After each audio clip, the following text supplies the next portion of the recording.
USAA knows dynamic duos can save the day, like superheroes and sidekicks or auto and home insurance. With USAA, you can bundle your auto and home and save up to 10%.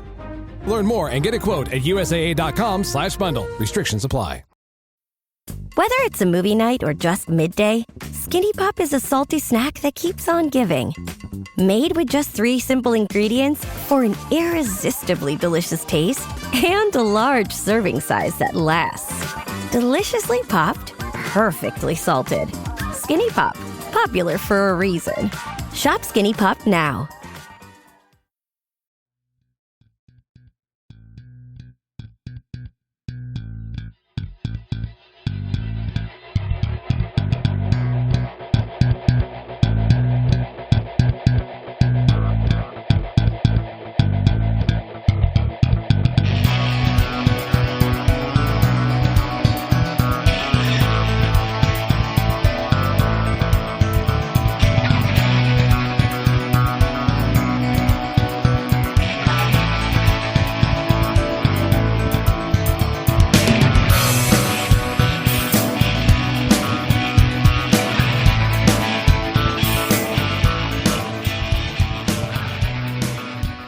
And welcome back to the Boundary Corner podcast, along with my partners, Brian Siegler, Jonathan Talley, and Shelton Moss. I'm Curtis Wilson, and Boundary Corner podcast is a part of the College Huddle Network. And this episode is brought to you by Dr. Jeremy Counts, the Lord himself from Blacksburg on the Rocks, down at Counts Family Pharmacy, your friendly neighborhood pharmacy, 301 South Main Street, Blacksburg, Virginia. I got a little bit more to say tonight, so give me just a second, fellas.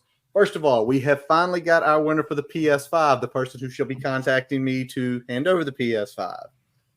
In all seriousness, congratulations, Summer Hensley, the winner of the PS5 drawing. Pretty sweet. Great thing to get early in the school year, and congratulations on that. Secondly, we have got a pretty big announcement to make concerning a giveaway on this podcast that will take place Tuesday, the week of Clemson. November 5th. November 5th. Remember the 5th of November. Press Star Packaging and Creative Carding, 1999, 25th anniversary goalpost acrylic pyramid giveaway. So basically, part of the goalpost that was torn down with the win over Boston College in 1999. There it is right there. Brian has it in hand if everybody's looking for it. We have partnered with Press Star. We are going to be giving this away. So listen up to how you win it. Over the next 3 weeks in the episodes here, we are asking you to subscribe if you're not already subscribed to our YouTube channel and throw a comment in.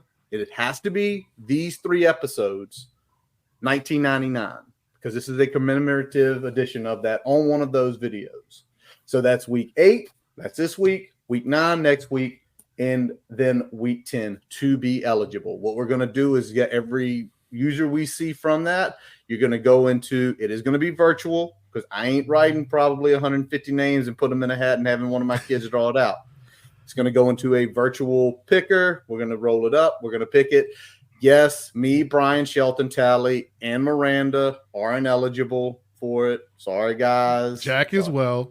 We're not going to send it up to Boston. I'm going to send it up to Boston. So this is your chance to own a piece of Hokie history. Now, if y'all like, I don't care about money, and you just want to buy this thing, listen to me. Go to the Boundary Corner podcast website. And on our top line there, the 6th one over is Goalpost Pyramid, where you can go ahead and order yours directly from Press Star, have a piece of Hokie history in your house. I know a couple people I've already sent it to pretty much said they are purchasing it. It is $199.90. Yep, proceeds of that go towards Triumph NIL. And if you look down below here, we got a little crawl here. You will see the hard URL that you can throw in your browser right now if you don't want to go to the website. That'll take you directly to our affiliate link page for Press Star. You can go ahead and make that purchase, and they'll get that out to you. But if you want a chance to win the one that we have here that we're going to give away, throw those comments in there, guys. Wait, hey, look at this. Hey, firing it away. I'm about to call my already. son and tell. Hey, Yeah, I'm gonna call my son and tell him to get in the comments. In the comments. That name looks a little different. That name looks very familiar though. But welcome back, boys. How y'all been the last week or so? Man, you know what? It was nice having another Saturday that was stress-free, just watching college football, not worried about whether the Hokies were going to take care of business or not. And we get another one this week. So that's going to be pretty interesting. What was y'all's favorite game of the weekend? Let's start there. Oh, Sheldon, y'all got one? I'm trying to inflect on what was. I'm gonna go Alabama. Yeah, Alabama, South Carolina was pretty good. I watched that. Tennessee, Arkansas was pretty good. Tennessee, Florida. I mean, Tennessee, Florida. Lord have mercy. Tennessee, Florida was pretty good. So I mean, kind of came down to what I thought. Sheldon, you got one? Yeah, I missed the early afternoon games because I went outside and was able to touch some grass, went on a hike south of Waynesboro, so got outside a little bit. But yeah, not that it was a good game, but I enjoyed watching Boise State just to watch Ashton Jeanty. I've kind of been on the Jeanty hype train, so I stayed up till 2 a.m. watching the Boise State Hawaii game to watch Jeanty go off for 200 yards. So I enjoyed that. Yeah, I got to go with that Oregon-Ohio State game, and got to love the call to throw a 12th man out there and run a little clock. That's the way to play some 3D chess out there. All right, you like that one. I enjoyed watching the Penn State USC game. Because when that game went to overtime and USC didn't score, I knew I had won that one, and I think that was the only one I got right on the pick'ems. Not sure. We just lost Tally. I don't know where he went, but we'll get back to him in just a second here. But mine, LSU Ole Miss lived up. LSU Ole Miss lived up. Saturday night Death Valley, Jason's pick. Went to overtime. Lane Kiffin loses another one. And now basically they're just about out of it. They're just about out of the playoffs unless everything breaks perfectly. We've been talking about everybody said the playoffs are going to not make the regular season fun. Well, to me, it's making it better because right now, Ole Miss is not out, but Ole Miss cannot lose again. Ole Miss cannot lose again. I heard him pop back in. There he is. Tally? He's loading. Tally, my buddy Phil sent me a message saying, we got to get Tally some Starlink internet. He's waking up. I don't think it worked. I don't think it matters, man. You don't think it matters? It works fine until I get on here and then it starts acting crazy. No. Somebody is pushing a little button or something. They don't want me to talk. They don't want you to talk. Oh man. UVA fans, man. They messing man. There you go. Gotta get on them. All right. Well, it is Tell the Truth Tuesday, and unfortunately, Shelton. Well, not unfortunately. It's fortunately Shelton. Could not join us last week. He was taking care of some business. So Shelton's got a few little things that he wants to share with us. We're going to call it Shelton's Corner in Tell the Truth Tuesday. If y'all haven't, go keyplay.com. Shelton wrote a hell of an article last week concerning a lot of the stuff he wanted to bring up tonight. But Shelton, we're going to give you the floor, man. Yeah, so I talked about this in my article for the Key Play this week. Like you mentioned, if you want to go check that out, and become a member too, if you want to subscribe. But so first off, I think we've seen Kyron Drones develop a lot as a passer this year. He started off pretty rough, but since then he's improved a lot since that game against Marshall. You look at the overall PFF numbers, pretty kind to him. 24th overall, highest rated quarterback in the country, Kyron Drones. 41st passing. Now, to me, that's a big deal because that's a 60-spot improvement from where he was last year. He was not particularly efficient as a passer last year, and certainly the advanced metrics weren't kind to him there. But the graders have liked him this year. And so what I want to do is figure out why. So a few things. First of all, Kyron's turnover-worthy play percentage is down a little bit from last year, so he's making good decisions with the football. He has been pressured a lot. He's top 10 in most times pressured as a percentage of dropbacks. But he has 11 throwaways, which is a third most, I believe, in the country. So he has a really good ability to avoid the disaster plays, get rid of the ball when he needs to, and he's done a good job of minimizing the number of sacks relative to the times he's been pressured. So that's been a huge help for this offense in terms of avoiding those big negative plays. The other thing is with Kyron, in terms of intermediate throws. So I talked about this a lot. He grades out over 90 on PFF on intermediate throws. Remember, that's 10 to 19 yards down the field.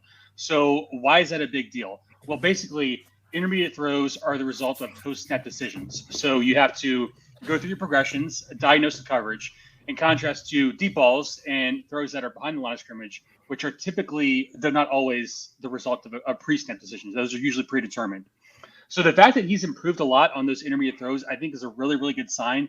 And then we saw against Stanford, he was more comfortable standing in the pocket, moving around the pocket, manipulating the pocket with his feet, and just having the confidence to scan the field and stand tall and make good throws. And I think that's a sign of really impressive maturation there. So good job for Kyron there. The other thing is I talked about pressure rate. Tech has done a great job of getting to the quarterback this year. Their D-line this year, as a team, they ranked second in sack rate, 12%, seventh in pressure rate, and 21 total sacks as a team, which is, I believe, second most among FBS teams against FBS opponents. So APR has been awesome. Peebles has been awesome. Even Wilfred Panay, I think, has shown a lot of growth on the D-line spot. So, and I could go through all the numbers you want to, but really, long story short, the D-line has done a great job making life hell for opposing quarterbacks, and I think it's gonna sustain itself throughout the course of this season. So I did have some other notes on Bajal Toon, but I'm gonna get to that a little bit later when we kind of progress through, give some awards. But that's kind of what I talked about. Basically, Kyron, a ton of growth we've seen this year, and then Saxburg, man, it's back. Saxburg is back.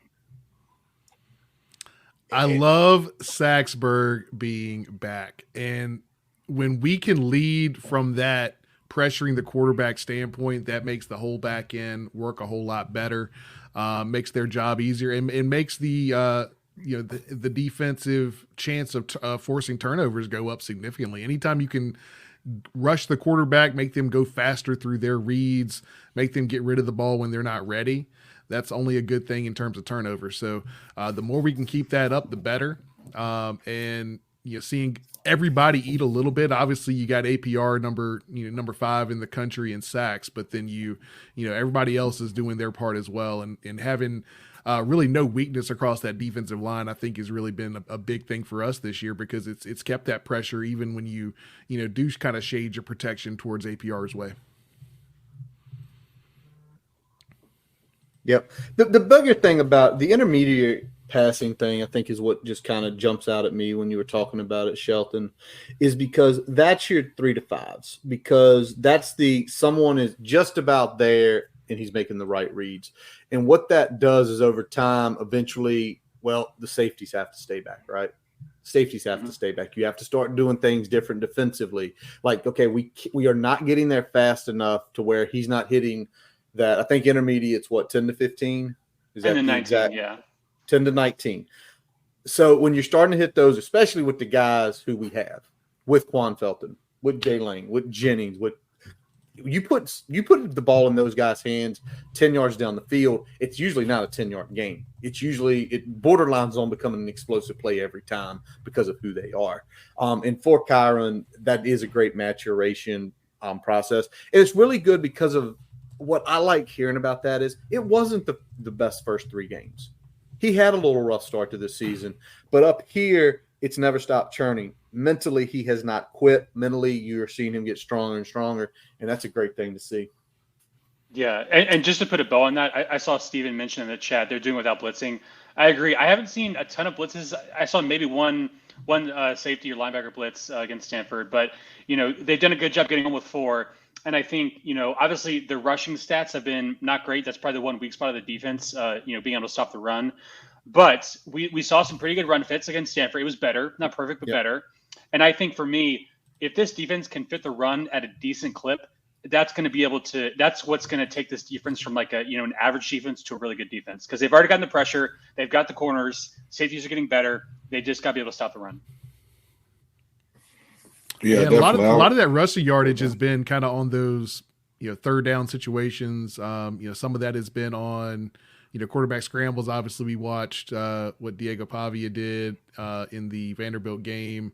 with just consistently getting those third downs on like 8 or 10 yard gains. And I think that's really been kind of our Achilles heel is, you know, just the inability to sometimes get off the field on those money downs with a quarterback scramble or with one of those plays that you're just kind of not necessarily expecting and get burned and dinged a little bit there with.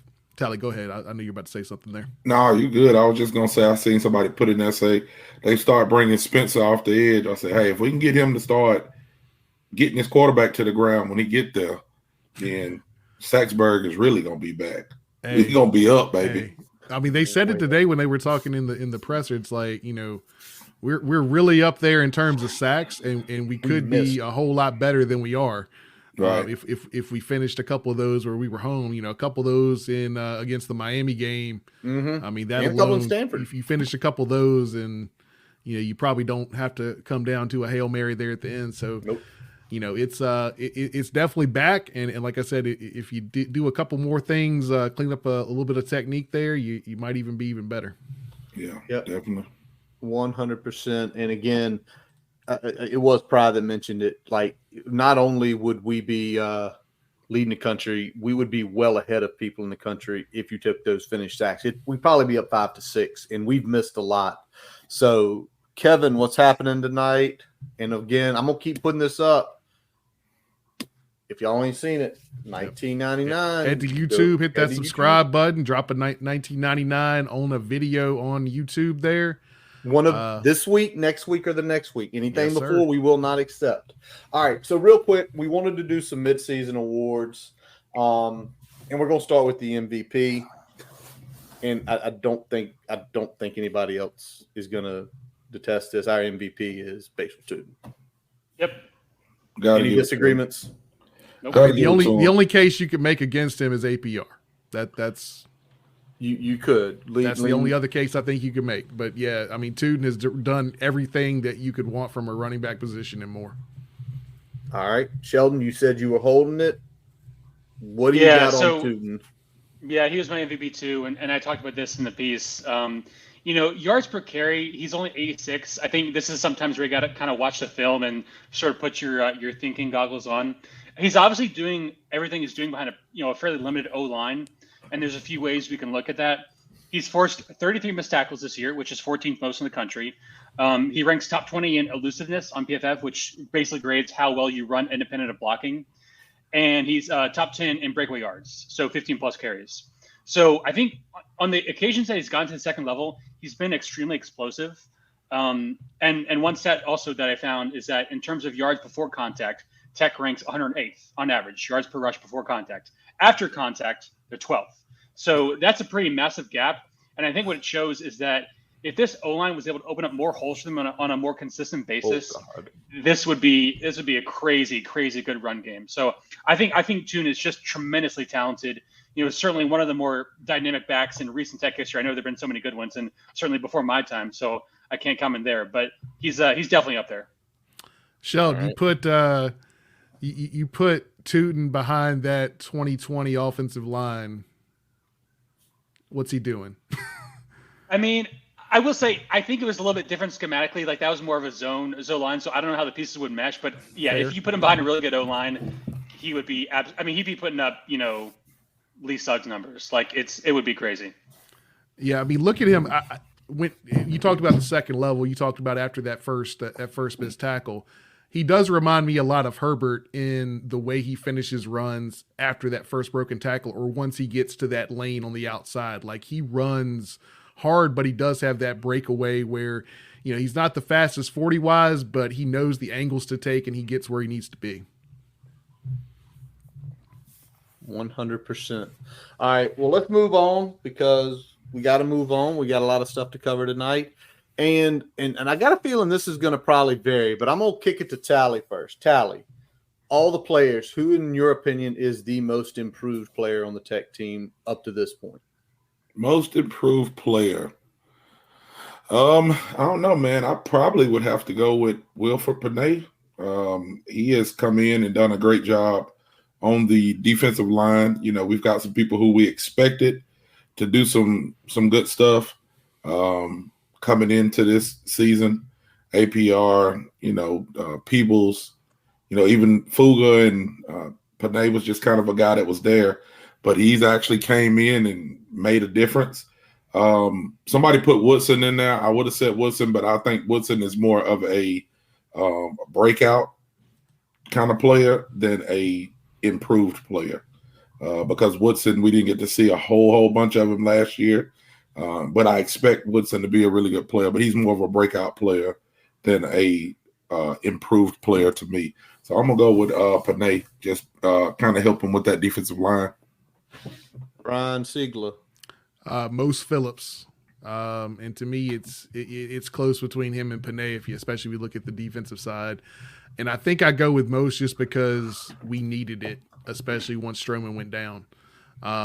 His play hasn't been perfect. It's been inconsistent at times, but seeing where he was last year and seeing kind of how he started the season and the steps he's taken since then, I think we're starting to see that consistency ratchet up and up and up every week. And that's important because that position, we're so young at that position until Stroman's back in the lineup, and we may not see him back this year at this point. Mm-hmm. So him taking those steps has been very important for us. Sean, what about you? I went with Mose as well. I think he's improved tremendously. Even just watching the tape, but looking at the numbers too, his PFF grade is up by 14 points. His coverage grade, when targeted, is down like crazy. So I think he's been a really stabilizing presence in the secondary. Nice. And I'm going to go with this. Me and James in the chat here are agreeing. I think Xavier Chaplin, he is becoming the anchor on that left side. It's becoming to a point you don't worry about him anymore, right? It's like he's going to go out there. He's going to be good in the run blocks. Just a few weeks ago, Shelton brought up on the program, he was the best offensive lineman graded out in the country in PFF. The best 1 week. That's 132 teams. That's how many linemen is that? 600 plus linemen, and he graded the best. And it shows his maturation because he was okay last year, and to me, he has went from okay to being above average in just about every category. So that's the most improved player. Now the next one I did a little spin on it here because we got our MVP. We know we got to keep Tootin rolling. We got to improve guys. We hope to see more out of Wilford, Mose, and Xavier. But what about this? What is the must improved player? What player must improve the back half of the season? Brian Siegler's laughing, so I'm going to let him go first. What is the must improve? Must improve? I mean, it's the same guy it's been for the last 2-3 years, man. It's Parker Clements. And I hate to rag on the guy, but at this point, when we look at our ability to just drop back in obvious passing situations, he is a liability at right tackle. And if he can improve marginally, I think that really puts us in a good position down the stretch, especially when we go against teams at the latter half of this schedule like Clemson. And no disrespect to them, but defensively, I mean, UVA to a point. There's going to be people that are going to come after Kyron in the passing game. We got to be ready for that. Tally? So I go a little bit of a different route with this because I don't think that somebody's name that was just called needs to be on the field anyway. We kind of talked about it earlier with some of the linemen that we have. And again, I get it. At the point you just feel you got to have a veteran out there. So it is what it is. But I'm gonna go with Kyron. I'm gonna go with Kyron must improve. Not saying that he is so bad, but we know that he has a higher ceiling than what we started the season, and I'm just judging by what the season is from the beginning.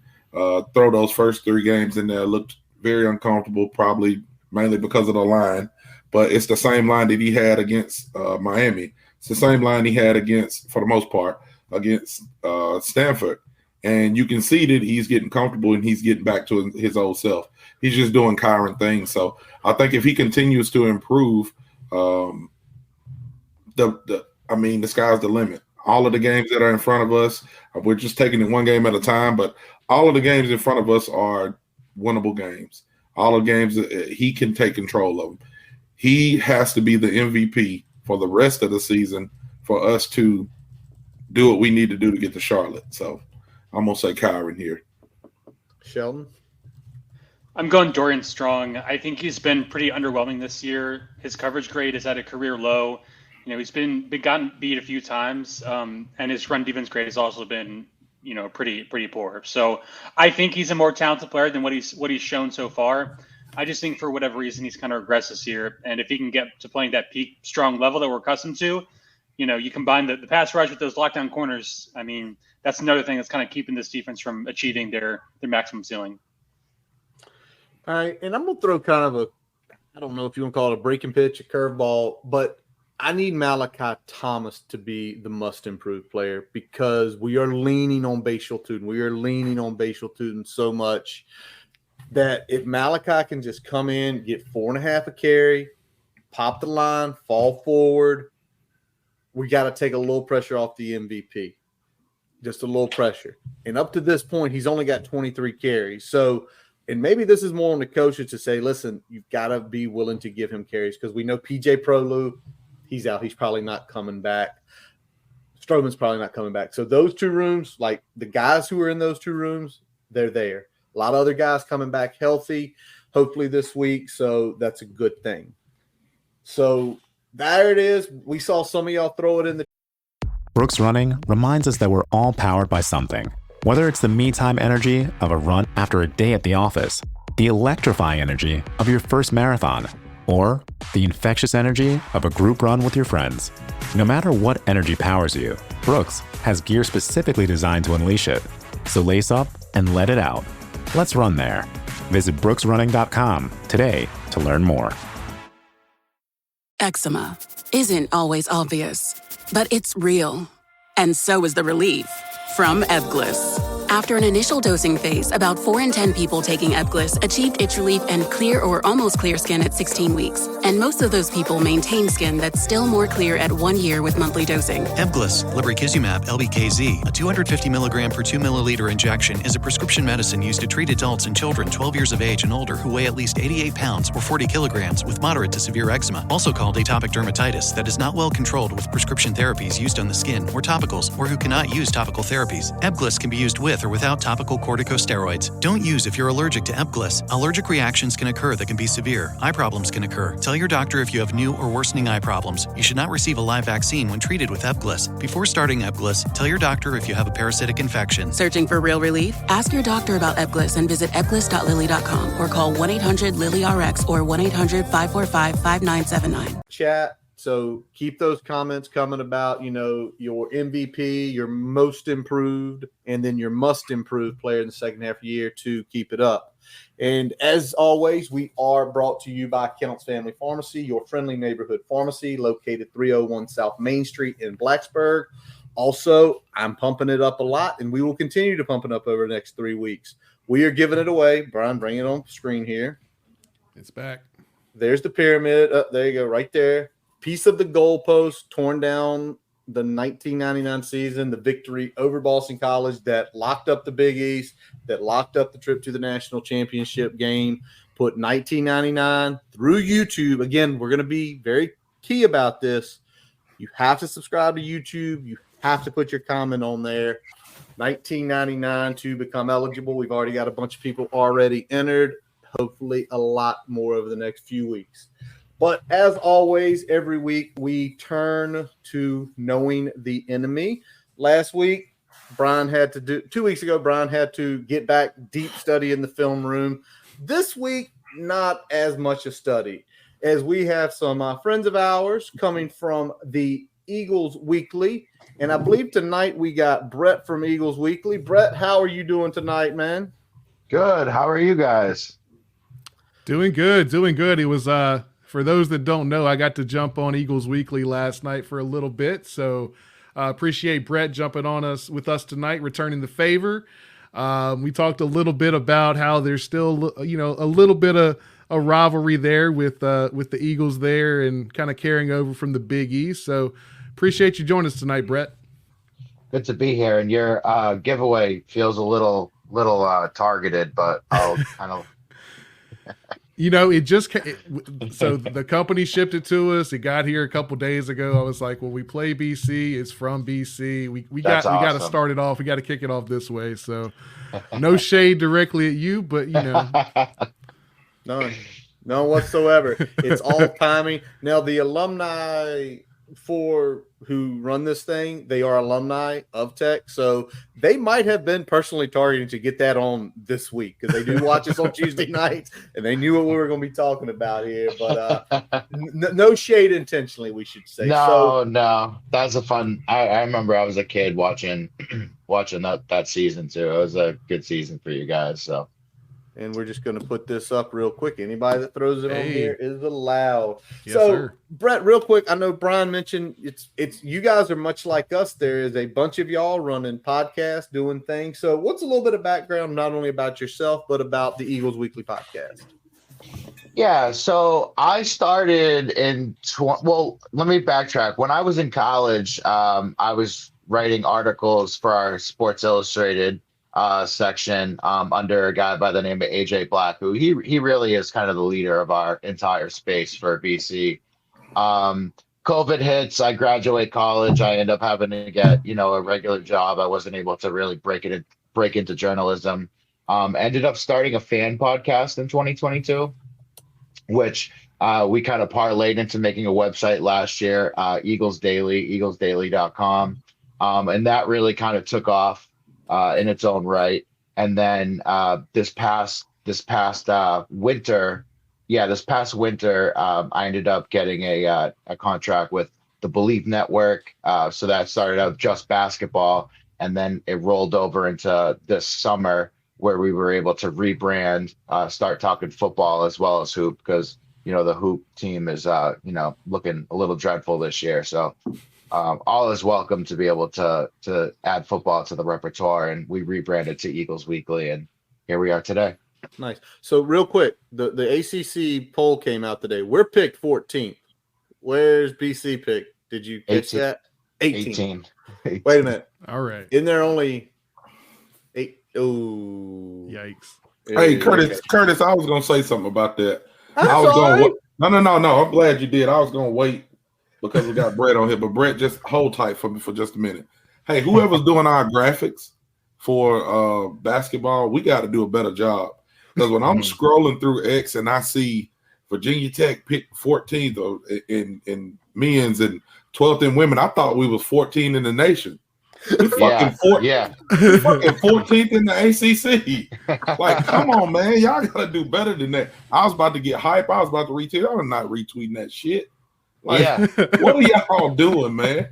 And I mean, they had a strong picture up there. Like, they said 12. 12. Yeah. Got the coaches pumping their fist. I thought some good shit was happening. And then I paid attention. I'm like, oh, man, here we go. But anyway, I was going to bring that up, Curtis, but I just thought about it when you said that. So good. Hey, that's the way we roll here, man. That's the way we roll.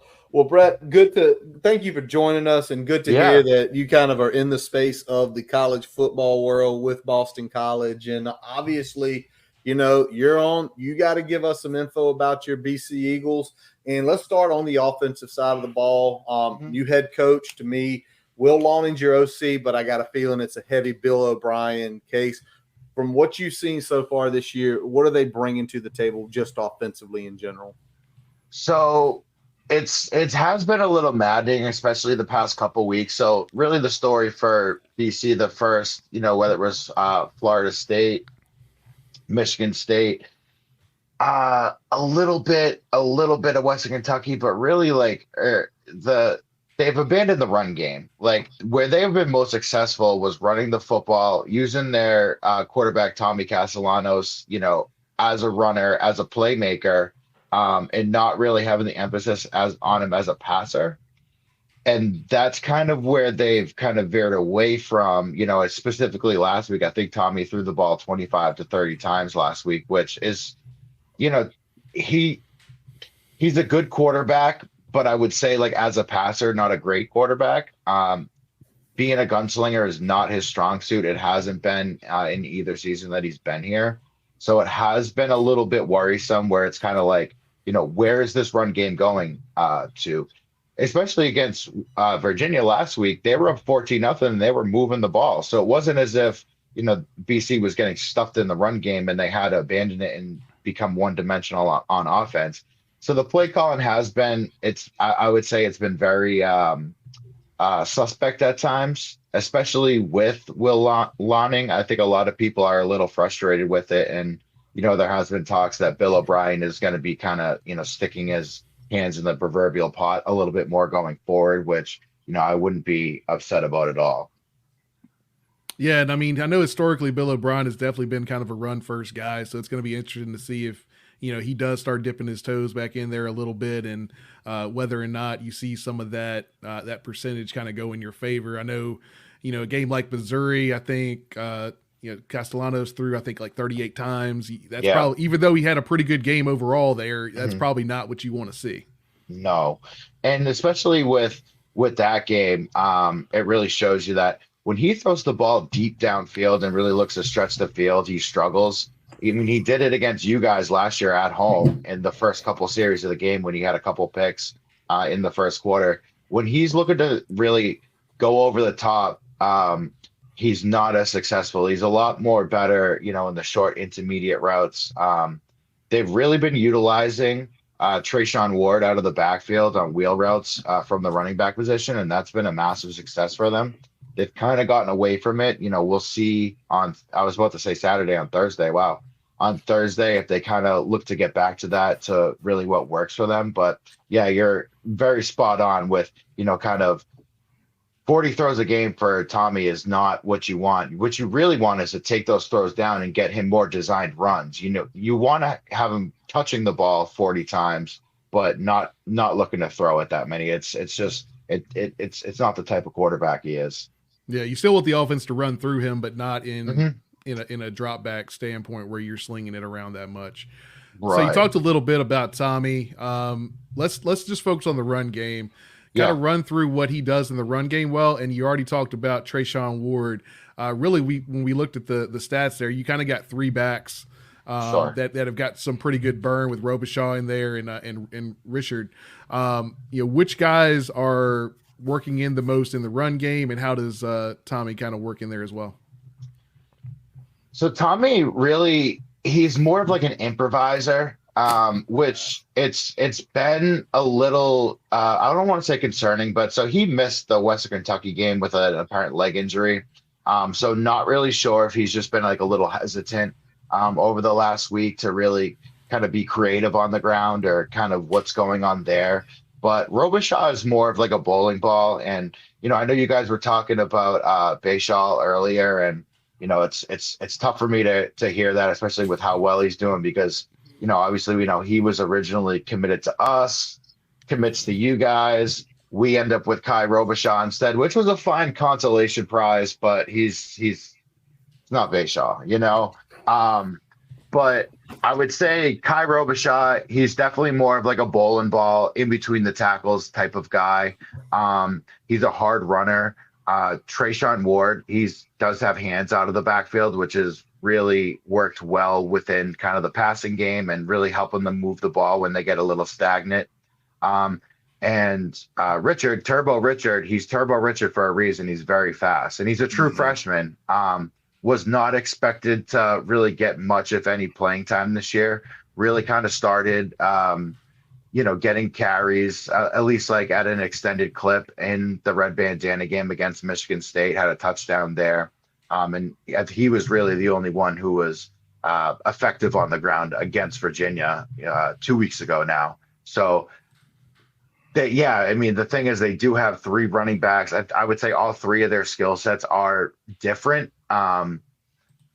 It's all just kind of depends on like who's got the hot hands on a week to week basis. It's kind of been different on a week, from game to game. But I think Turbo Richard is a name that has been popping up a lot. I mean, he was in the practice notes this week, had a real good week of practice. So I would look for him to kind of really look to elevate the run game this week for us. Hey, yeah, real quick question, Brett. I'm from down here in Alabama, born and raised here, and follow Bill O'Brien a lot. And I'll just say down here, Alabama fans killed that man. Yes. I'm talking about.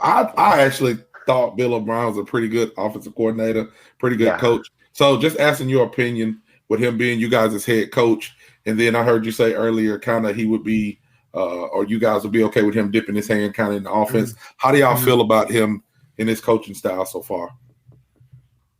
I think it's been a thrill, specifically with our last two coaches who, we had Steve Adazio for 7 years, and they called him 7-win Steve for a reason. He was a very average, mediocre coach, really didn't ever bring them over the top. I go back to like 2018 when we were 7-2, had College game day, and then lost the last 3 games of the season. That was kind of him in a nutshell. And then with Hafley last year, or the past 4 years, it's, been a lot of positive talk and a lot of, we're going to love our guys. We're going to do this the right way. It just never showed up on the field. A lot of mistakes, a lot of mental mistakes, and the gameplay itself wasn't very fun to watch. So I think coming into this year with Bill O'Brien, there has been a lot of excitement, specifically because he is a local guy. He's from Massachusetts.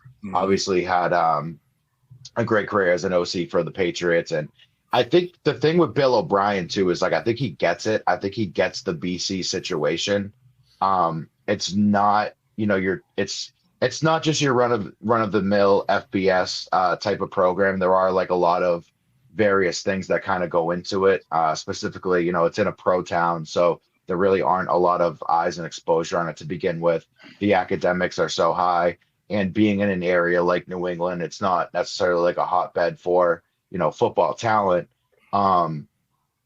And I think he gets all that and is really kind of using his ability to kind of understand the Boston College landscape to his benefit, and really kind of get people to rally behind it. And, I know the fan base has been juiced about it thus far. And, if you told us that we were going to be 4-2, even though, the loss last week or 2 weeks ago, hurt. But if you told us we'd be 4-2, I think we'd be, pretty happy about that. So so I think everyone's satisfied. Another question too, I'll ask just about that to kind of build off of that. When you talked about, Boston College being a, kind of a different situation for a college town, a college program. A couple of things I know about Boston College. I don't follow Boston College, I'm sure, as much as you do, but they always have some crazy last names like Castellanos. I know that. And they always have a tight end wearing a cowboy collar and getting a lot of yards on Virginia Tech. So do y'all have a tight end this year that we need to be worried about? He's usually white. He's usually like 6'7". He's usually big. And he's usually crazy last name, cowboy collar. Do we got to worry about that? You don't have to worry about a white tight end.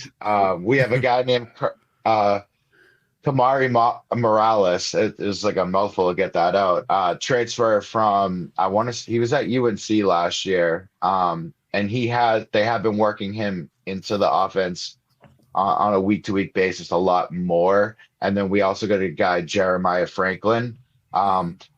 Both guys they're not high volume guys. I wouldn't expect them to kill you. In the red zone, Morales is, really who comes to play, and no horse collars to speak of. So I don't think you have to. Yeah. I think when he said that, the first guy I thought of was Sean Ryan, when he literally leaped over a Syracuse player back in like 2003 or something. With a horse collar. So yeah, but no. Well, let's flip to this. We're going to stay on the offense for a couple more questions here, and I want to talk about looking through the data, statistics, logs, watching some of your game. Lewis Bond jumps out. He's doubled up on receptions he's the leading receiver. He's doubled up on yards, couple touchdowns. What does he bring to the table, and where does he line up? What do you like about him from a BC perspective?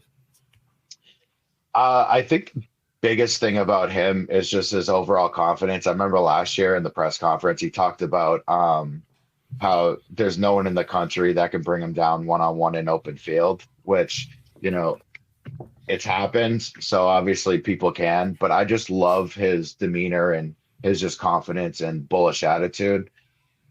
The thing with him too is he understands route running like I think few people actually do. Like he actually uses his shoulders in order to kind of get get a cornerback to kind of shift and then he moves. So it's like little things like that that he does. He really is just like a dog on all three levels. Like he's good in the short game. He's good across the middle. He's good deep. Like he just has these sure hands. And I think the thing with him, it's not that he's a burner and he's like super fast, but his after the catch ability to get separation on the secondary is remarkable.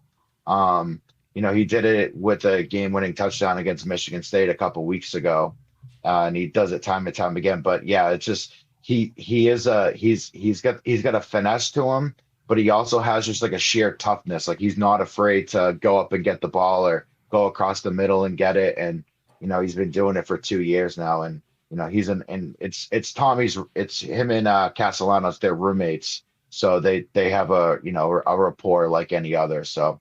If anyone's gonna, get you guys on Thursday, it's absolutely without a doubt gonna be him. Yeah, and when we look at a team like Boston College, Virginia Tech historically, we're one of the teams that's going to argue with you about DBU. You can make the case that Boston College could make an argument for offensive line. Talk a little bit about the offensive line, what they do well, and maybe some things they don't do so well. I think the offensive line is one of the more sound groups especially like position wise. It all starts right up the front. Drew Kendall, I believe he got snubbed for any sort of ACC accolades last year. I would say he's one of the better, if not a top 3 center in ACC, along with Jude Boudry, who's our left tackle. There's just they have size and mobility, which is something that they had lacked the past couple years, but have really kind of got back to. I think especially like in their recruiting. But yeah, it's something that their running game, as the running game, the offensive line as a cohesive unit has been phenomenal. I think the pass game has been a little bit suspect, which has led to, Tommy having to really kind of rush around in the pocket and rush outside the pocket, and it caused, quite a few turnovers in inopportune moments.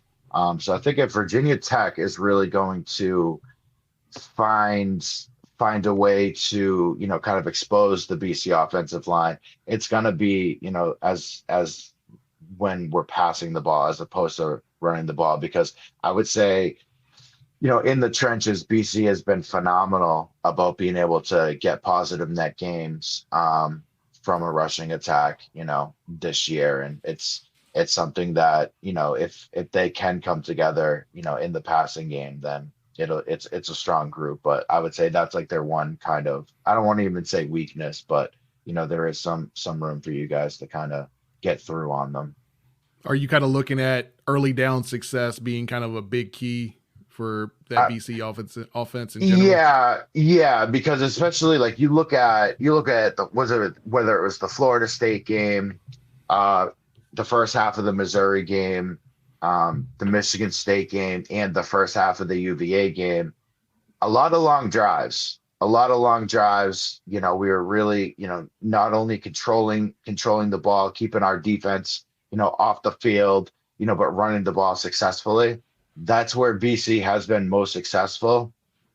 And that's something that, and you see it when they kind of get away from that and they start passing the ball on early downs, get the incompletions, get the 3 and outs, things like that. But yeah, I mean, if you look at a lot of their touchdown drives in the first half, it's a lot of 8, 10, 12 play drives, and I think that even the opening drive of the UVA game was like 9 or 10 plays in itself. So that's kind of been where they found the most success, is controlling the ball, controlling the clock, eating up time. And kind of methodically moving the ball down the field, specifically through the ground too. All right, duly noted on those. And with that, we'll close up the offensive segment, and we're going to flip over to defense. And our man Shelton has a couple questions and a couple things he wants to talk with you about, Brett, on the D-line. Yeah, so, Brett, it looks to me like you guys have done a pretty good job of limiting the run game. I think you're 27th in yards per rush allowed and 15th in the country in success rate allowed on defense in terms of stopping the run. Talk about the front seven and why you think they've done a good job of preventing big runs. I mean, so it really starts right in the middle. Cam Horsley and George Rooks as our defensive tackles have just been absolutely phenomenal. George Rooks was a transfer from Michigan last year, and he had his moments, but, it was really taking it like to another level this year and being able to kind of stuff up the middle. And it all comes back to the linchpin of the entire defense, Donovan Azaraku. He was great in 22, was almost non-existent last year. I think he had 3 sacks all season, and I believe all 3 of them came in one game. So really struggled last year, and I think if he doesn't lead the country in sacks, he did at one point, and he has just been absolutely phenomenal for us. So it's just it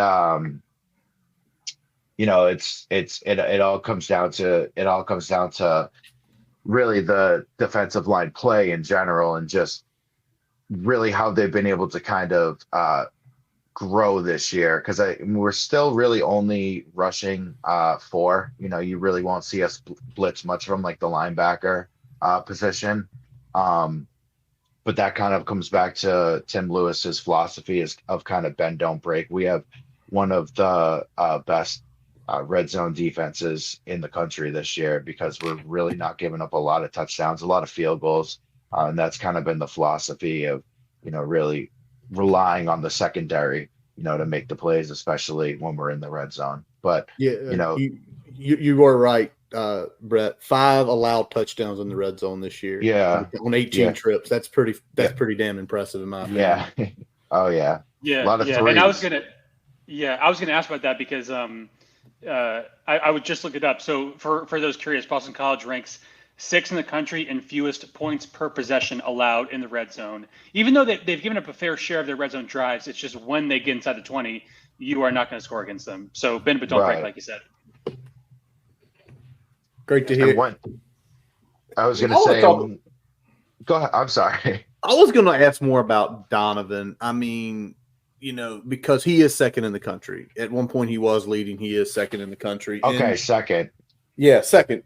APR's 5th. So anyway, Thursday night, there are 2 guys who are absolutely tearing it up from the end position in this game. If you're out there and you're not a BC fan, you're not a Tech fan, watch this game for both defensive ends, because these guys probably will be playing on Sundays in the next few years some sort of way. But what I want to ask about Donovan, is there any weakness to his game? Obviously, 9 sacks, that tells you there's a motor there. There's probably some bend. He's probably got some sort of – what are his moves you're going to see from him? He's extremely fast, a little bit undersized. So especially when he goes up against kind of like shiftier type of linemen, you can neutralize him a bit. But the way he is able to kind of use his undersize against like big D tackles is his speed coming off the edge, really just kind of like ripping through people. But yeah, I mean, it's been amazing to watch. There really hasn't been much of like a weakness, at least like you haven't seen it this year yet. Unfortunately, and hopefully that trend for us continues on Thursday, because he has just been an absolute force, even clutch play after clutch play, even against Western Kentucky in the game that we squeaked out, had the amazing forced fumble in order to get us the ball back to score the touchdown to beat them. So it's just, it really all starts with him, and that's where our success comes from. And he's very fast. Like you watch him from a defensive end position and you notice the speed. Can you please tell him not to embarrass number 70 on our tape? That's all I have to say. Hey, we had to say it. We had to say it. I mean, I'll throw a DM in. That's right. That's right. Yeah. Put in a good word for us. Line up on the other side. Yeah, 65. 65 is your man. Yeah. Yeah. And looking at that, I mean, it looks like at least from a offensive line versus defensive line perspective in the passing game, it's kind of strong on week. We got both defensive lines that can really get after the passer. And some offensive lines, at least from a pass per perspective, with some question marks. So I think that's probably going to be one of the things we want to watch heading into Thursday. One thing that concerns me, especially from like a defensive standpoint, is our top cornerback, Amari Jackson's out for the season. I believe he tore his ACL. So, that's a tough hit for us. And he's been so locked down all freaking season for us. So, we'll see. And, hopefully you guys don't expose the replacement too badly. Yeah, and we were going to talk about that next. So I'm glad you brought it up. That I think word just came in today that it was going to be season ending. So that's tough for you guys. And obviously with offensive line, especially in pass pro being a little bit of our weakness, having maybe some of those routes coming open a little bit quicker might help in that front. So I think that's going to be something that we got to watch heading into Thursday. But I don't want to take anything away from the rest of your secondary, because you guys, even without him there, you guys still have forced 9 interceptions this season in 6 games, even without Amari Jackson there. Right.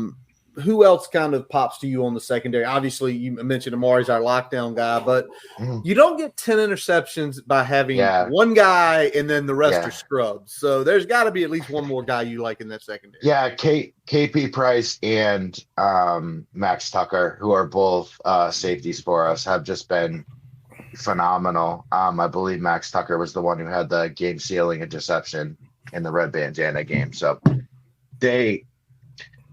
the thing that I do like about them too is they really do pick their spots when they go for the interception. So it's not like they're just ball hawks who are, prone to get burned either. They have been able to play, very sound coverage, and, just somehow the ball's been finding them. Kari Johnson, he's probably most famous for probably the most egregious targeting play of all time. When he hit the guy against Pitt last year. Yeah. He also, I remember that. Yeah, it was a great meme for a little bit. It's probably the highlight of our season, honestly. And then he had a pretty shaky one a couple weeks ago. So he can be prone to kind of the bonehead plays. We'll see if he can stay out of trouble. But in terms of our safety position, KP Price and Max Tucker have been absolutely nails and lights out. So those are 2 guys I would keep an eye on Thursday as well, and especially in the secondary with Amari Jackson out. Very nice. Sheldon, you said you had one more thing you needed to ask Brett tonight. Yeah, so this is just kind of out of curiosity. You mentioned the local New England high school recruiting base. Obviously, BC's kind of fallen on some hard times, and if you look at programs across the country, one of the biggest predictors of success is proximity to talent. We know that New England's not exactly a hotbed of recruiting, but, Pennsylvania is a state that's produced some good players. New Jersey's produced a handful of good players. For you, what is BC's recruiting strategy in terms of geography? Like, how do you see them kind of attacking recruiting, and maybe how does Bill O'Brien kind of, I guess, go about rebuilding this program, kind of from where it was a few years ago? Yeah, I mean, I think he's putting more of an emphasis on looking to get local recruits, especially, the top 4 or 5 from Massachusetts or Connecticut. Like you said, New Jersey is a big one. I think with Greg Schiano coming back to Rutgers, it has created a little bit more of an issue, because that was a pretty good pipeline for us, for a while prior to that. But yeah, he has kind of talked about, keeping the local guys home, and obviously it's not an abundance as, maybe, schools down south might be able to see, but, really focusing on that. And, kind of like you said, whether it's PA or New Jersey or, they have found a bit of success, kind of in the Florida area. Obviously, that's where Zay Flowers came from. So, Yep. never going to complain about that. But yeah, I think for the most part, like you said, kind of the proximity to home and, the regional and, really keeping the kids home that, are prize picks for you. And I believe they locked up already the top 3 kids from Massachusetts for next year. So, it's definitely helping. And, obviously with the transfer portal and, kind of all that stuff, I wouldn't be surprised if they really start to utilize that next year. Bill O'Brien hasn't, there's not a player on this roster right now that Bill O'Brien brought in himself, because, Hafley left so late after, the transfer portal and all the recruiting. So none of these guys are his. So I think next year it's going to be very interesting to see, what kind of players that he does look to bring in, the type of personnel he's going to look to, set out for. So, I think you're seeing him use kind of Jeff Hafley's toys this year. Next year, you're going to really start to see more of his imprint, as to like what his vision for Boston college football is going to be. Yeah, and you really know that he has at least a good idea of the lay of the land in Pennsylvania, so he does know what a hotbed looks like. So absolutely, I didn't even think about that. Absolutely. Yeah, so that's something to keep an eye on heading into probably next cycle, especially when you look at JUCO pickups and the transfer portal. So keep an eye on that. Brett, we appreciate you jumping on. We're going to let you go, but before we do, tell the folks out there where they can find you and anything else you want to get off your chest here. Yeah. Well, first of all, I appreciate you guys having me on. I do always look forward to the Virginia Tech game every year. I think, it is kind of nice to go back to the Big East roots, and, it's definitely, from our perspective, a lot of respect for you guys. And it's a lot of fun being able to, kind of have like a yearly game with you. And so I appreciate you guys having us on. It was a lot of fun. You can find us at Eagles Weekly BC on Twitter, Instagram, wherever else. And then our overall website, Eagles Daily BC. So Eagles Weekly for the podcast and Eagles Daily is the website. And that's it. Thanks, guys. Awesome. Appreciate it, Brett. You have a Thanks, good one. Brett. Take care, man. Thanks, Brett. You too, guys. Yeah. Thanks, Brett. All right. That was a lot of fun. Brett laying a lot of knowledge on us about the BC team. It's always good to have other podcasts here because it's also great to know it's like 4 guys who are BC fans who are doing the same things we're doing, running a website, doing a podcast. It's always good to make that connection. Now, I hope we beat shit out of them Thursday night, as nice as Brett was. So we got to keep it friendly, but it's still a rivalry. It's still a rivalry. You can still talk trash. So let's get to it. We have talked about BC. Y'all have heard some names, some information. Let's now get to the Hokie keys, and we're going to start with Jonathan Talley. Talley, what is going to be the key to victory on Thursday night? Key to victory on Thursday night is going to be stop the opposing team's quarterback's legs. You cannot let Castellanos kill us scrambling around in the pocket and scrambling for big plays. So that is definitely going to be the key for us to, for me, and what I think of us winning the game. All righty. Till we get Castellanos' legs. Castellanos, if y'all don't recall, 1,000-yard rusher last year. Not as much this year, but obviously banged up with an ankle injury. So just because those stats don't look great this year, it's in that boy. It's in Tommy Castellano. I like him calling him Tommy, by the way. Yeah. I just love him saying that. Sheldon Moss, key to Thursday night. Rekindle that Thursday night magic. So I'm gonna recite some stats, you guys, here, if you guys are ready. Let's go. So since 1992, I think that was when Thursday Night Football first started as regular program. I could be wrong, but I believe that is the case. Virginia Tech, all-time, 24 wins on Thursday Night Football in the regular season. That is tied for the most of the time with Utah. Now, Utah has played a few cream puffs. Virginia Tech has traditionally played some pretty solid opponents on Thursday night. So if you just look at FBS teams, the Hokies have 19 wins against on Thursday night, which is most all-time. They've also played 36 games, second only to Georgia Tech. And win percentage-wise, they're ranked 7th among teams with at least 20 games played on Thursday night. Obviously, this was a staple of the program back in the Beamer days. He used it for recruiting to enhance the visibility of the program. And he was in his bag back in the day. Tech won 11 straight Thursday night games from 1998 to 2005. Although they are just 1-3 in their last 4. So trying to turn that around a little bit. They did beat Syracuse last year with first Thursday night win since 2016. So it's been a staple of the program for decades. I think Tech, needs to kind of reclaim it as their own. Obviously, with the NFL playing on Thursday nights, it's kind of lost some magic that had back in the old days. But I still think this is a big opportunity for Tech to kind of showcase themselves on the national stage and say, hey, this is our night. So go get that win. Yep. To that point, Syracuse game last year with an opposing NFL game, it went like 1.6 million viewers, which that's nothing to sneeze at on a Thursday opposing versus the NFL.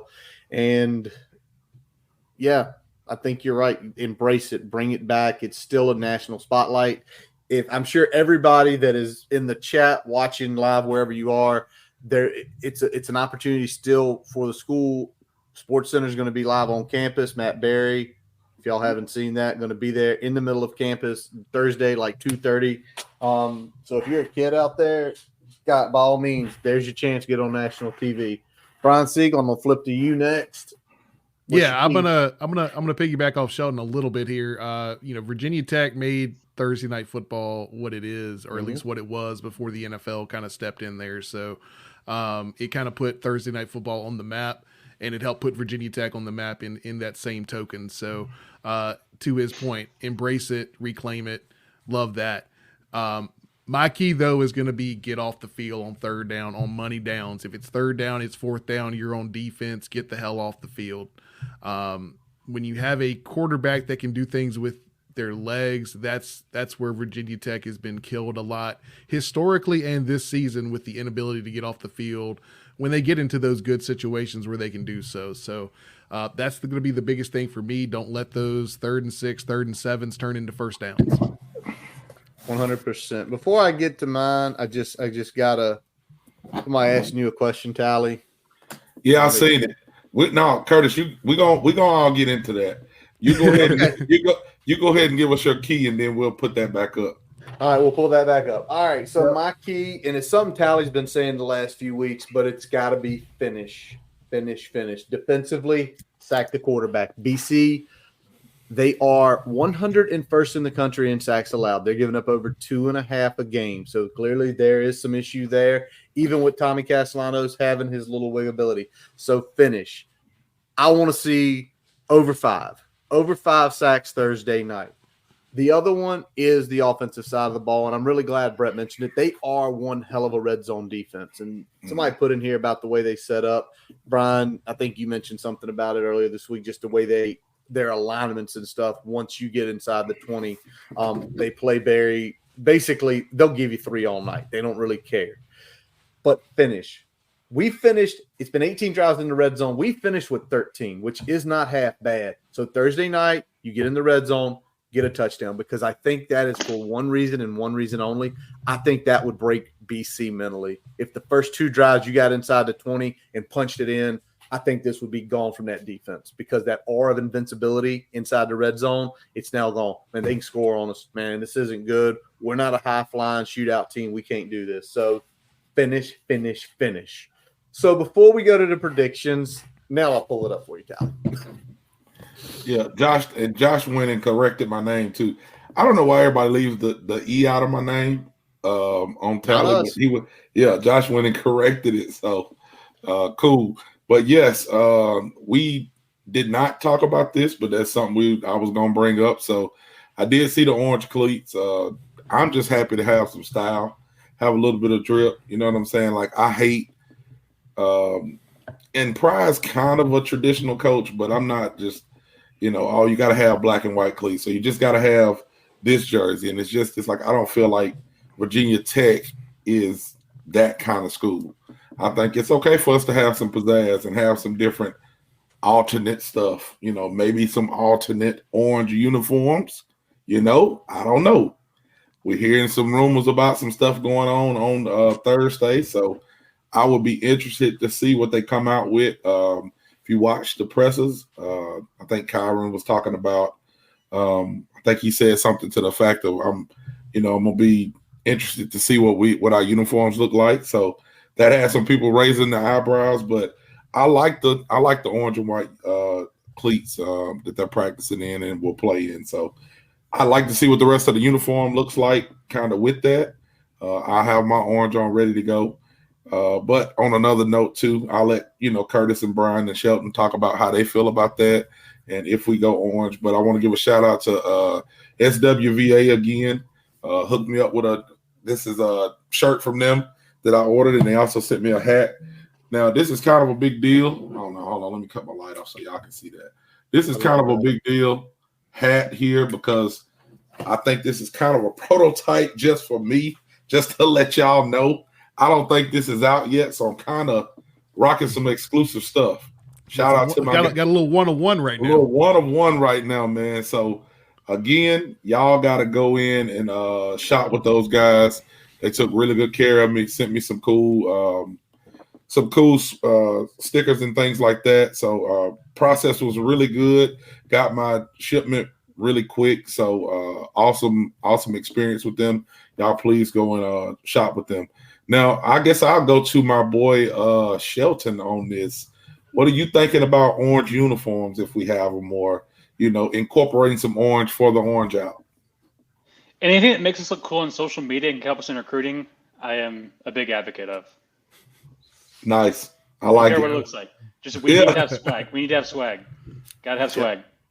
Well, we're gonna go to Brian next and save Curtis for the end because he's got orange on. So Brian, what you think? When I've heard some fun stuff. I've heard orange jerseys. I've heard white helmets with the script. I've heard every rumor about this week as far as uniforms are concerned that you could possibly have, and I'm here for all of it because I like having some alternates out there. I like being able to mix and match a little bit.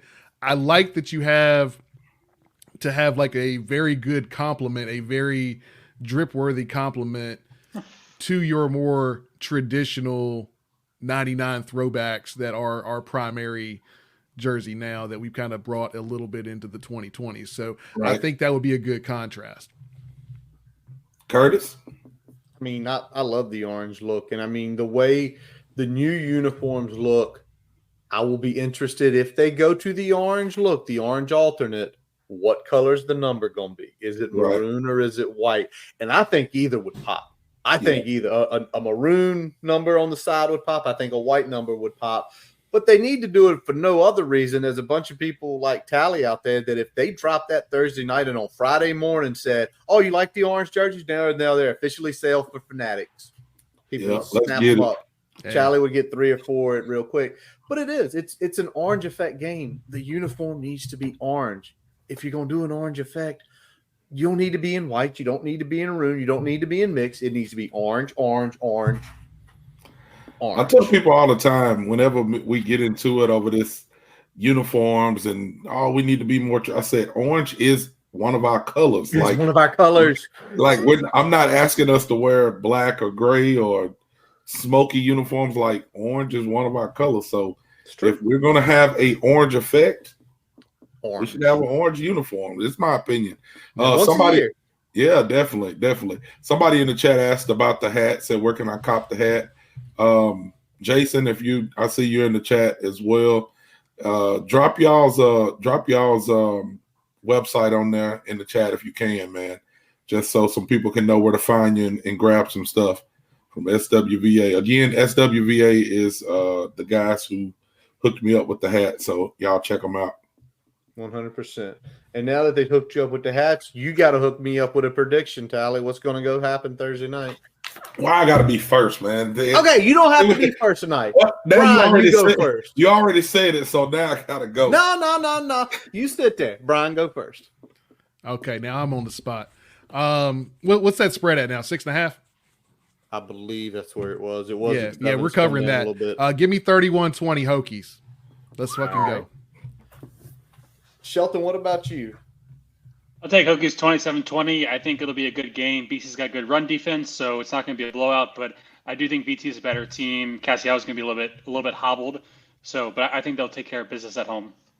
All right, and I'll go and I'll let you close it out then, Tally. Hokies win this. When you mentioned the BC Rush offense, but you start looking about who they played, not exactly pounding the rock teams, nowhere near the back of Bayshore Tootin. Hokies win 34-24 with the intermediate passing game, and Bayshore just going right down their throats because eventually it's just going to break. Oh, now I guess it's me, huh, Curtis? It's you now. See, look, I waited till the end. So I got I'm a baseball guy, so I'm real superstitious. Like if you're winning in a certain pair of socks, you don't wash them. You know what I'm saying? You just keep wearing them until you lose. So I've been betting against us, or not betting against us, but I've been predicting against us. And as soon as I predict against us, we have a great game or we play flawless and win. So I'm going to go BC in this. I don't really have a prediction yet. Let me guess.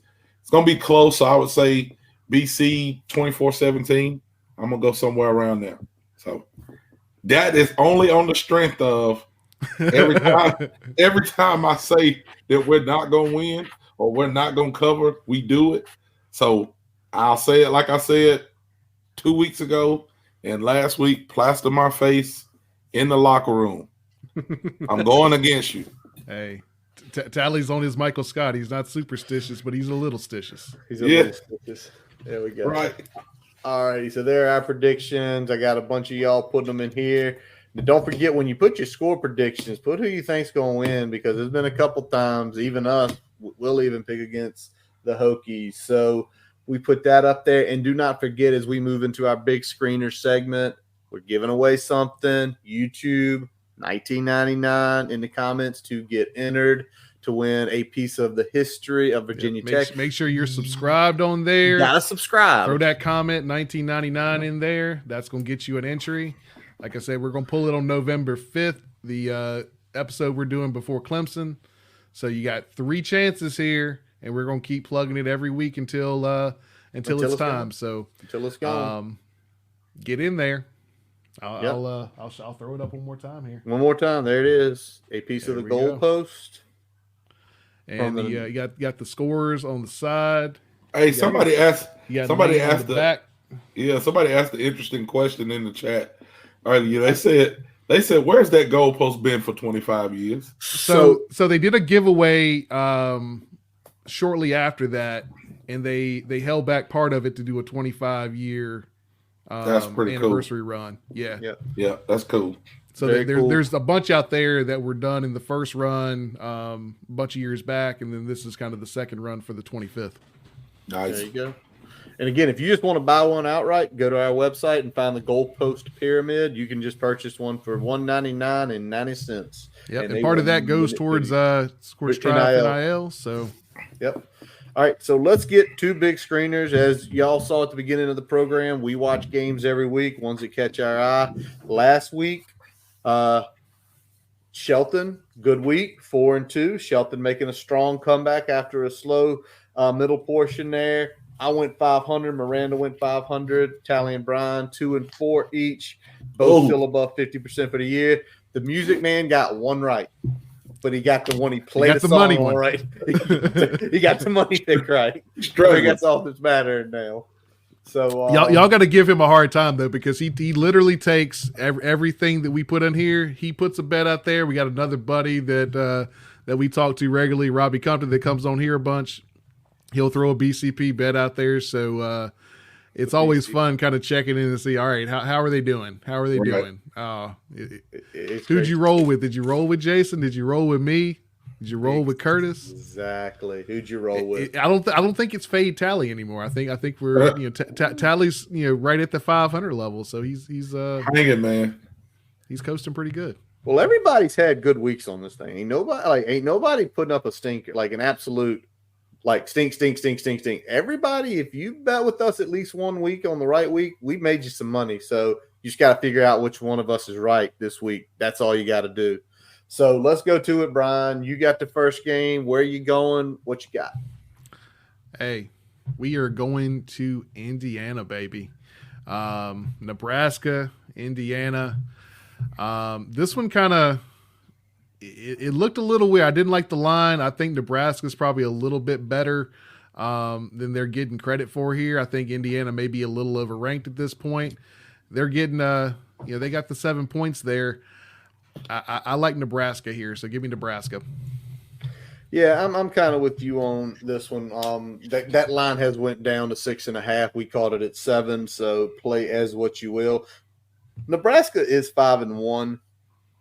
Nebraska's 5 wins, 1 loss, a full 7-point dog to Indiana. And if you take a look at Indiana so far this year, they are 6-0. They beat FIU, they beat Western Illinois, they beat a god-awful UCLA team, they beat Charlotte and Maryland and Northwestern. That's like, there's nothing in there that says, oh, that's a really good win. You deserve to be a top 15 in the country. Nothing's popping. So lay 7. If Indiana wins, I don't think it's going to be by any more than 7. So I'll take the Huskers as well. Sheldon? Yeah, I'm taking the Huskers. I feel like Indiana's due for a giant stinker. I mean, they've had a great season, but I just think they're going to lay an egg. So I'd take Nebraska. I called Shelton and he told me to pick Nebraska, so that's who I picked. That's good. Going with Nebraska. And you know what? It's a clean sweep, baby. And I got to put this one in there because it's a fun little comment here by Josh. Yeah, he does look like he moves like him pregame. Like I think that's what he's trying to do. He's full on emulation, man. Oh yeah, look, that's what he's doing. So. Oh Lord, got the haircut, got the bands, got the look, the whole look, and pregame ritual, the whole 9, man. Right. It's funny. Great value. Mahomes 28-17. That would be a cover and an outright win. All right. I got the next game here, and I'm looking ahead. I'm looking ahead to the 26th of October because after this weekend, that is the next game. Notre Dame is traveling down to Georgia Tech, down to Bobby Dodd Stadium right there in downtown Atlanta to play the Yellow Jackets of Georgia Tech. And to me, as soon as I saw this game and I saw the line, home dog getting 10-plus points, I like Notre Dame. I think they're a good team. I think people are undervaluing Georgia Tech. Do I think Georgia Tech wins this game? Probably not. But do I think it's going to be some blowout? Hell no. Hell no. This is probably a touchdown at best game. Give me Georgia Tech. Yep, right there with you, Curtis. It's the 10 for me. If you'd have put it at 6.5, 7.5, maybe would have pulled the trigger. 10's too much. Georgia Tech on this one. Sheldon? Notre Dame has just annihilated almost everyone that they played. I think on hot streak right now, I think they're going to keep it rolling. I think they win big. All right. He's going flip. Callie? Yeah, I'm going to follow the boys on this one, Brian and Curtis, and say Georgia Tech just because Brent Key, he has those guys playing hard at least. So I feel like they're going to, come out excited about that game and keep it close. Yep, and Miranda's riding with Sheldon, and so is Jason. We got a split family here. Split decision there. Split family. All right, Shelton, where are you taking us for your big game this week? Yes. Well, it would have helped if I. Yep, there we go. Louisville, Miami. I think it's gonna be a pretty good game. Two of the better teams in the ACC. As we know, guys, Miami has been playing with I don't know how would you describe it? Some angels on their wings. So I think Louisville's going to take care of business and hand the Canes their first L of the season. All right, Sheldon says that. Brian, you know what? I'm going with the U here. It's not necessarily that I think that they are ranked where they should be. I've gotten to a point now watching some of these Louisville games the last couple weeks. I do not trust them, even at home. So I'm gonna go with Miami here. Yeah, I'm with Brian here. Even though I'm taking Louisville, give me 4. I think this is going to be a nail biter of a game. They just beat UVA by 4 last week at home. I think it's a very close call. I think Louisville covers. I think Miami pulls another one out of the hat, and maybe the refs help them. Yeah, I'm gonna go with what a Hokie sideline said. He said, "Miami and the refs." That's who I'm gonna go with. There we go. There we go. Lots of fun there. And Miranda and Jason riding with Brian on this one. 4 for the U on that, laying 4 points on the road. Tally, as soon as you made the point last week and this game popped up, I didn't give Tally an option, y'all. I said, this is your game because you have already been spot on because of the Tennessee game last week. Yeah, man. It is, a lot of people talk about the Iron Bowl here because that is such a rivalry game, but I really think Alabama fans and Alabama really hates Tennessee more than Auburn. I don't know if everybody remembers, but Alabama was on probation for a while. I think it was Philip Farmer that was at Tennessee was the one who snitched on Alabama and got them in trouble. So they hate Tennessee. And that's always a big game. So Alabama has kind of been, treading water lately. They did go down to Vanderbilt and take the L. And, last week at home, struggled with South Carolina, barely pulled that out. And now they're going to head to Tennessee. So I think Tennessee is going to be ready. Like Alabama has a big target on them because it's kind of like the sharks smell blood in the water. They've been waiting for Alabama to kind of show a weakness, and I think Tennessee is going to take advantage of it and take this game this week. All right, Tally says Tennessee take the points. Yeah. Tennessee's going to win this one outright, in my opinion. Both teams had a little bit of a scare last week against what you would say were definitely inferior opponents from a talent standpoint. Both of them, as Tally predicted, looking kind of past their games last week to this week. But I think Tennessee just has more weapons overall, and I think they're going to end up prevailing in the end there. I'm going to pull the old Lee Corso. Not so fast, my friends. Not so fast. Third Saturday in October, it is a classic. They have not moved this one yet. Goes back talking to my days as a kid. Keith Jackson mentioning that on ABC when I was about 11 years old. I still remember that. But in this case, Tennessee is not right offensively. They were coming out of the gate beating the shit out of people, hanging 60, hanging 50, hanging 70. They have went 25-14, and they needed overtime to get to 23 against Florida. That offense isn't right. I think Tennessee is going to get stomped. 2 touchdowns. Alabama wins. I'll lay the 2.5.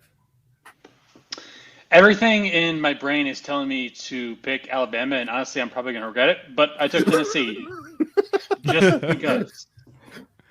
Sometimes you got to contrary. Sometimes you just got to say, hey, brain. No. Take a step aside real quick. We're going to do some business. Exactly. And Miranda's riding with you, Curtis, and so is Jason.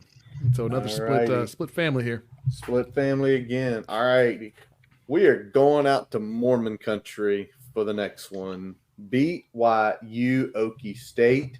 This is Miranda's pick. Okie State, I think most people probably expected this game. They would be the 6-0 team, not BYU. BYU laying a full 9 at home. Brian Siegler, what do you think about this one? I do think BYU prevails in this game. I think they are the better team, but that 9 is just a little too rich for my blood. So give me Okie State, maybe. See, I'm the exact opposite of you. I seriously think Oklahoma State has completely checked out. They had one of the best running backs coming back, a 9th-year quarterback starter, solid offensive line. I think, Shelton, you mentioned they had probably the most starts on their offensive line of any team in the country this year. And they're 3-3. They're pretty much out of the Big 12 race the way everything's shaped up. I think they've checked out. I think BYU is going to put it on. I think BYU wins by at least 9, if not more. I'll lay the points. BYU at home on Friday night at 10:15. Yeah, so first of all, I love BYU. I watched a few of their games. I love everything that they're about. They're a really physical team. Great job by Kalani Sitake. But I don't know. I feel like I'm taking OK State. I feel like they're due for some type of bounce back performance. I don't think they're going to win, but I think they'll do just enough to cover. But man, BYU, probably one of the better, more remarkable stories of the 2024 season. Just how good they've been. Absolutely. Yeah, I'm gonna take BYU in this one just because I haven't watched much of the game, but I've seen somebody come down on a kickoff and absolutely annihilate somebody on their team. I can't even remember what number he was, but I was like, yeah, if they're hitting people like that, then they're probably gonna win a lot of games. So I'm kind of looking at BYU to run away with this. Like you said, I kind of feel like OK State. I mean, yeah, I feel like OK State is kind of checked out. Expected their running back to have a big year, and he's kind of, he's kind of chilling. It seems like for the most part. Did they give him like 7 figures, and he's just like, "Nah, I'm good. Yeah, I don't need to do anything else. Hurt myself." Right. So it's crazy, but I really do think BYU is going to tap into their Mormon rituals and I don't know, get some kind of extra power against them. All righty. These extra powers come from soaking. What's going on here? There you go. What are we talking about? I don't know. My wife watches the Mormon Wives show. She could probably tell me some of their rituals. I was going to say Curtis know a little bit more about it than we do. I don't watch it. The question is your wife or your wife watching it too and just not telling y'all? Very likely. Possibly. My wife watch a lot of crazy stuff. I don't know, man. All right. She called the game. She's saying take the points, and our music man is also saying take the points. And this actually is really good because the last game is probably one of the big games of the year based on where these two teams are right now. We got Georgia, Texas. That is our music man's play of the week, and here's a little song for you.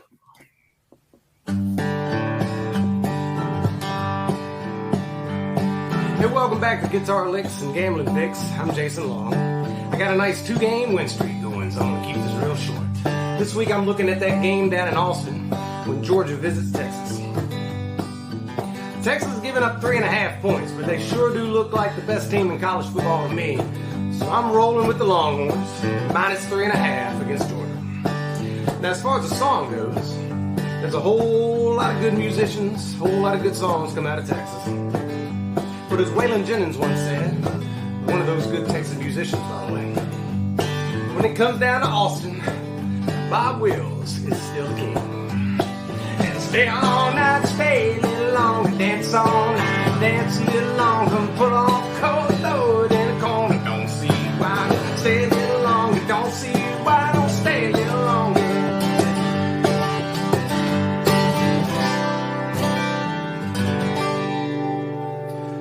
Hook 'em horns, let's go Texas. See you next week. All right, the music man laying 3.5 with Texas. Brian, what about you? I'm riding with him. He said it right. I don't really have another pick for the best team in college football right now. All of the things I've seen are pointing to Texas, and I think they take care of business there at home. All righty. And that's a good point. They just beat the crap out of Oklahoma up in the Cotton Bowl last week. One of the games that I picked completely wrong. So you think I'd get on the train, but I just can't. Georgia already has one loss. And if you take a look at the back half of their schedule, they have some more difficult teams. So I think it's going to be a desperate Georgia going into Austin. And I think they at least cover. I don't know if they win, but I'll take the dogs and give me 3.5 points. Well, Texas obviously is the best team in the country this year. I think this is somewhat of a unique year in the sense that there's not a huge gap between number one and everybody else. That being said, Texas is still the best, and I just don't trust UG offense enough to really score against them. So I'll take Texas. Tally? Yeah, I got one of my good friends that is a big-time Georgia fan. One of my good friends is a big-time Texas fan. They have been through the lows and the highs with both teams, so I just lean on them to talk about their seasons. My Georgia guy says that Georgia has a lot of injuries, and he is nervous. And my Texas guy just got back from Japan and said, konnichiwa. No, he just says that they're the best team in the nation and they're gonna win. So I gotta go with Texas. By injuries, does he mean traffic violations? Ooh. He said injuries. I didn't go into depth with him about why people aren't playing or what's going on, but he said we got a lot of injuries, so it may be. Well, it's the middle of the football season. Everybody got injuries. You know, that's too vague. He trying to. And the question is, will you invite them both over to your house Saturday and watch this night game with them, or will they stay away from each other? No, that probably would be pretty good. I'm not doing that because I gotta. I didn't think about that. That probably would have been pretty fun. But I have my son has homecoming, so I'll be kind of running around after that. We've got a baseball cookout during the day, and then he's got homecoming that night. So we'll kind of be running around, and but I'm sure I'll be talking to him on the phone, and they'll be on Facebook giving each other hell. There you go. Nothing like it. Nothing like it. We know the Music Man went with Texas, and I am riding alone. You were riding solo, my man. Riding solo with the dogs. There is all of that right there. This is an interesting board. Only really fully in agreement this week. All righty.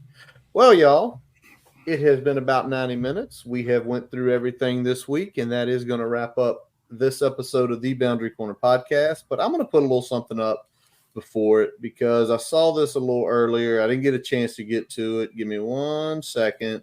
Yep. Brian, did I miss it? It was just a good little statement here, and it's just something. There it is. From Brian Cox. Appointment TV every week. Thanks for continuing to brighten Tuesdays and looking some forward to each game week. And that's what we do it for, y'all. We have a lot of fun doing this. We have fun looking up stats, data, watching the tape, talking to one another, talking with other people inside Hokie Nation. And this is what we do it for.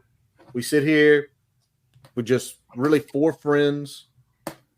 I am proud to call Sheldon my friend. I'm proud to call Tally my friend. We got to meet in person over a year ago. It was a ton of fun. I've known Brian since when we were little boys in middle school. So it's fun. And we appreciate y'all out there. Tally, you mentioned a couple weeks ago that the chat, it's been a lot more people continue to come. We do it a little later at night because you know why we do it about 9 o'clock at night?